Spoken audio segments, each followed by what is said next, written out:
তানি তার মাকে হারিয়েছিল তখন সে খুবই ছোট। বাবার নতুন স্ত্রী রুমা যখন এই সংসারে এলেন, তখন থেকেই তানি একটা অদৃশ্য দেয়াল তুলে রেখেছিল নিজের চারপাশে। সৎ মা শব্দটা তার কানে বিষের মতো বাজত। রুমা যতই ভালো ব্যবহার করুক, তানি বিশ্বাস করত না। সে মনে করত রুমা তার মায়ের জায়গা নিতে চাইছে। রুমা কিন্তু হাল ছাড়েনি।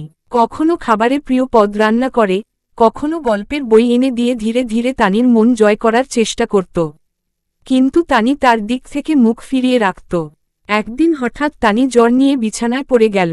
সেই রাতে বাবার ব্যস্ততা থাকায় রুমাই সারারাত তার পাশে বসেছিল।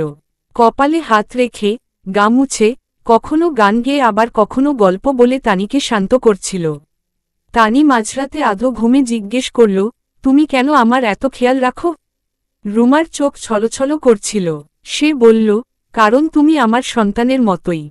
আমি তোমার মা নই ঠিক, কিন্তু ভালোবাসাটা ঠিক ততটাই গভীর। সেই রাতে তানির মনে প্রথমবার স্নেহের উষ্ণতা অনুভূত হয়। সকালে উঠে সে চুপি চুপি রুমার হাতে হাত রাখে। অভিমান ধীরে ধীরে গলে যায়।